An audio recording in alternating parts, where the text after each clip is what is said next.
Bonjour, moi c'est Marcy. Je suis autrice, compositrice, interprète, puis je fais partie du groupe Nikamu Mamuitun. Moi, c'est Karine Pinette-Fontaine, autrice, compositrice, interprète, et je fais aussi partie de Nikamu Mamuito. C'est une grande question. Euh, pour moi, ben, le français, c'est ma langue maternelle. C'est la langue qui me relie à mes parents, à mes grands-parents. Puis c'est la langue que j'ai choisie pour écrire finalement parce que c'est celle dans laquelle je me sens le plus à l'aise de transporter des émotions, de raconter ce que j'ai à dire. Donc,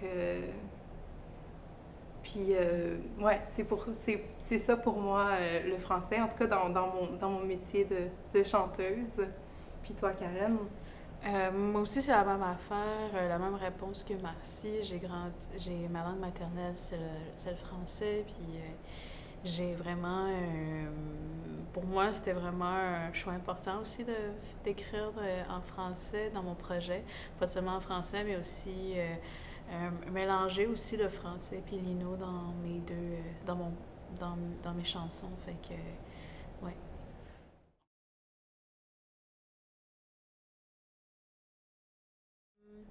Ben, c'est sûr, c'est comme, quand j'écris, je vois vraiment une différence entre ces deux langues-là. Tu sais, je pense qu'avec le français, je peux vraiment être je peux aller dans des métaphores, des comparaisons, puis tout ça, aller être très poétique et tout. Et quand c'est le temps d'écrire en Innu, on dirait qu'il faut que j'y vais comme un pas par quatre chemins. Il faut que je dise exactement ce que je ressens, ce que je dois, c'est quoi je dois dire directement, le thème de la chanson, ce que je dois dire et aussi là.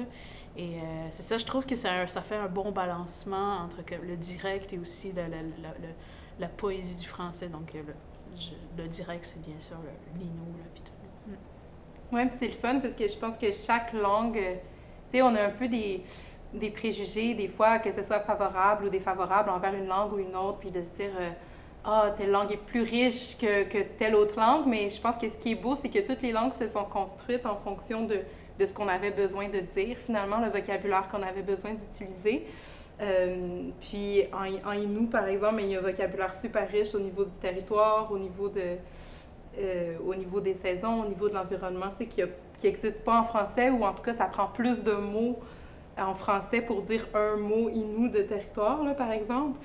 Puis, fait que c'est beau de pouvoir jouer avec ces deux langues-là, ça offre des possibilités différentes, là, comme disait Karen. Là. Mm-hmm.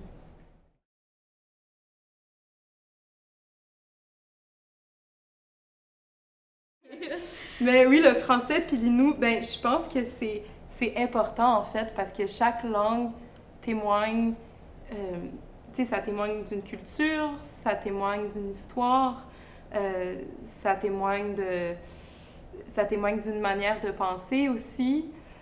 Fait que oui, c'est important de faire vivre les arts dans toutes les langues. Puis là, c'est vraiment le fun parce que je pense que de plus en plus, on entend les langues autochtones aussi qui se marient au français. Puis je pense que ce qui est le fun dans notre spectacle, c'est que comme on a les deux, pour les gens qui comprennent pas nécessairement l'Innu ou l'Atikamekw, ben, ils ont accès à la partie de chansons en français, puis là, ils peuvent mieux comprendre. Puis je trouve que c'est une bonne première incursion, en tout cas pour certains, là, vers les langues autochtones. Puis que le français, l'Innu, l'Atikamekw se parlent comme ça, je pense que ça fait du bien. Là.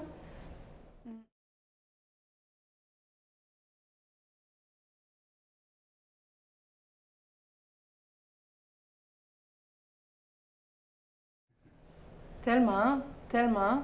Puis, tu sais, depuis ce spectacle-là, je pense, nous, on a plus appris, mais dans le sens, moi, je connaissais moins les cultures autochtones parce que eux nous connaissent déjà, tu sais. Ouais.